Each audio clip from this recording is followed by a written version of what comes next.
analyses et commentaires sur le travail des médias et des communicateurs. Influence Communication présente Médiascope avec Jean-François Dumas. Bien, bonjour, bienvenue à Médiascope. Vous savez que je vous en parle beaucoup depuis quelques jours. On a sorti le bilan de l'année, le état de la nouvelle bilan 2021, avec un bilan de tout ce qui s'est passé d'intéressant dans les médias cette année.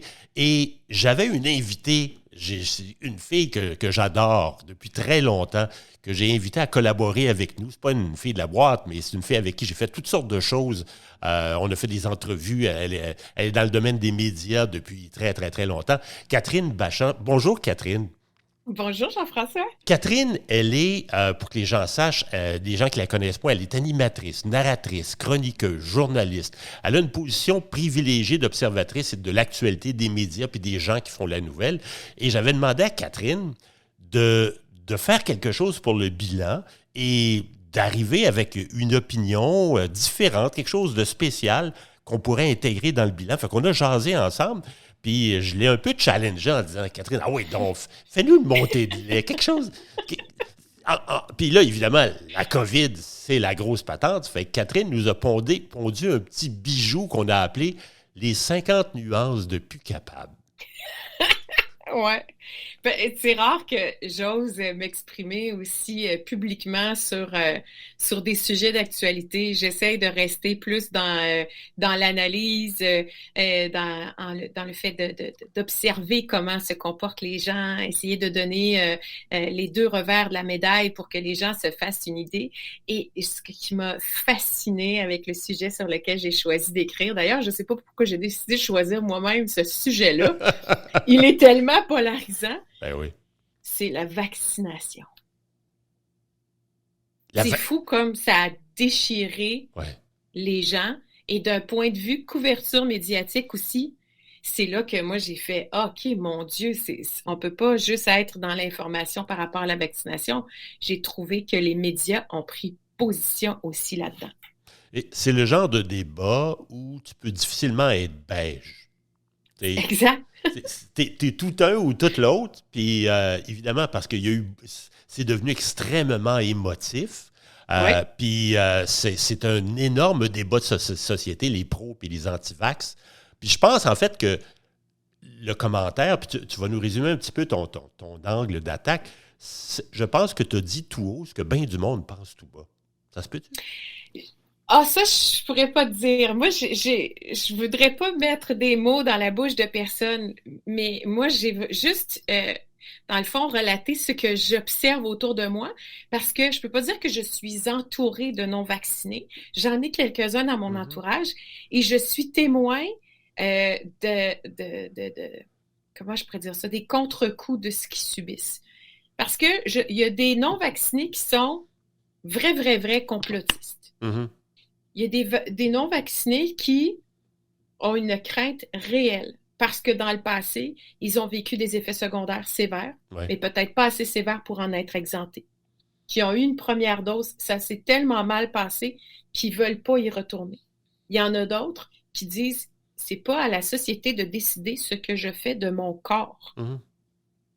Puis, ils sont tous mis dans le même bateau de ceux qui croient qu'il y a un réseau de pédophiles affiliés à Hillary Clinton dans un sous-sol de pizzeria. C'est comme si, dans l'opinion des crinqués de vaccination, les personnes qui sont non vaccinées, c'est une seule et même unique catégorie de gens qui leur manque une neurone quelque part et qui ne sont pas assez intelligents pour prendre des décisions pour eux-mêmes. Et à l'inverse, tu as vu d'autres mondes, des vaccinés, qui sont allés de façon très radicale dans leur jugement des autres de l'autre groupe. Oui.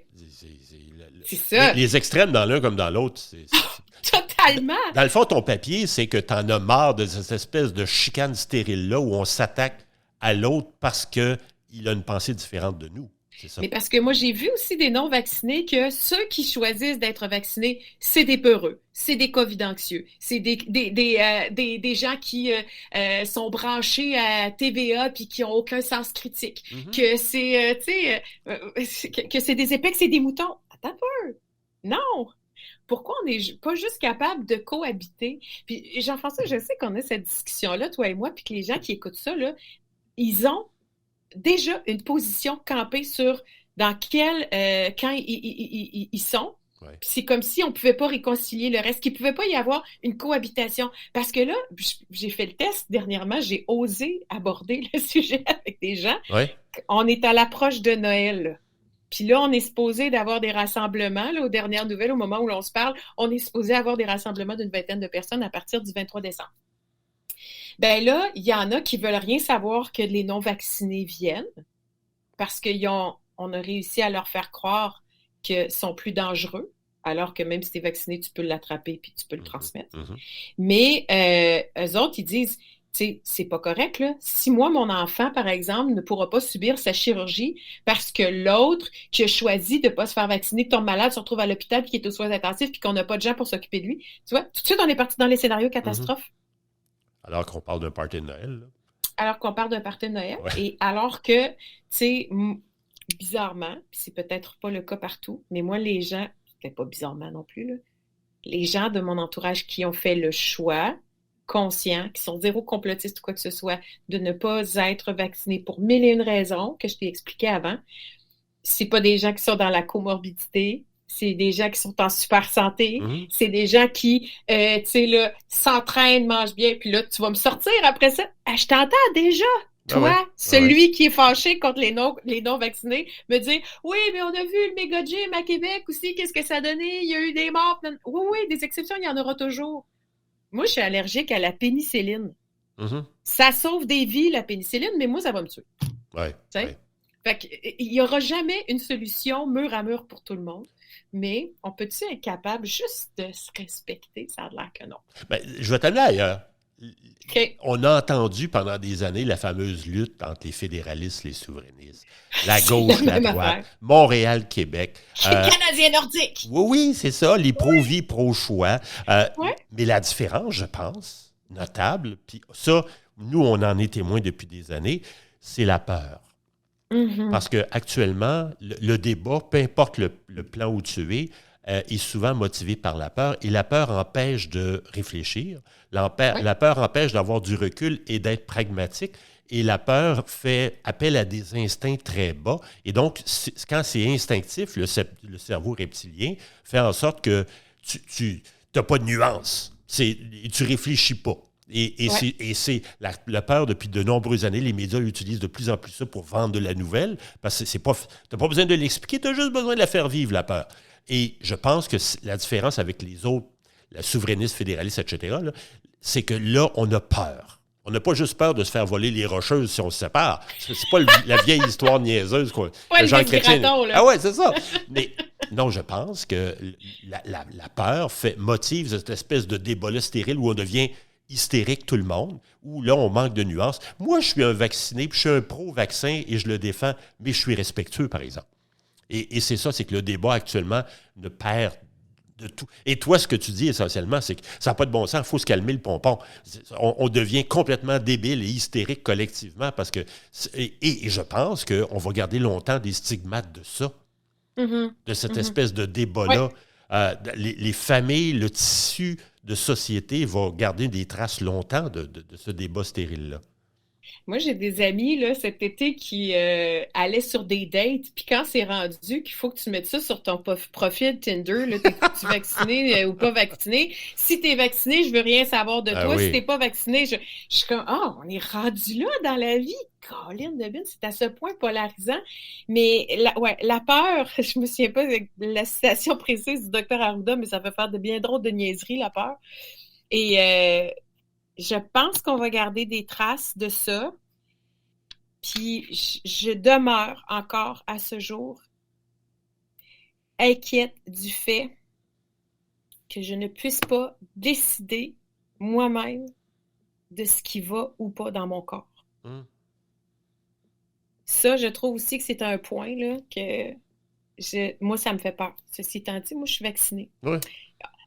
Et le côté adéquatement vacciné, c'est aussi le fait qu'à un moment donné, on a réussi à faire accepter cette appellation-là, adéquatement vacciné. C'est plus double vacciné, parce qu'évidemment, c'est pas tout le monde qui devait être double vacciné, mais adéquatement. Alors là, tu es adéquat dans la société si tu es adéquatement vacciné. Je trouve que le langage aussi qui a été véhiculé par les médias, dont je fais partie et dont je ne suis pas exclue du tout, Je trouve qu'on a réussi à faire passer ça comme quoi c'était la bonne chose à faire, malgré ta propre volonté, que tu devais le faire pour les autres. Mais j'ai de la misère vraiment avec le fait que ça soit à quelqu'un d'autre que moi de décider ce que je fais ou pas avec mon corps. Je veux pas retourner dans des débats pro-vie, pro-choix, Ouais.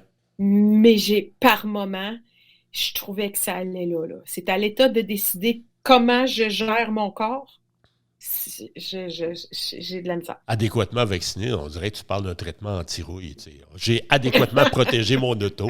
Non, mais c'est des images, des figures de style que je veux dire, qui sont tellement nouvelles dans le narratif populaire, dans le narratif médiatique. Jamais on aurait imaginé ça il y a quelques années. Mais là, on fait quoi à partir de maintenant? OK, on s'est dit tout ça, là. On fait quoi? Parce que je me dis, on ne peut pas changer la société, mais on peut changer notre environnement, avoir une influence autour de nous. Nous, comme citoyens, là, toi, moi, OK, on est juste nous deux là, aujourd'hui. On fait quoi?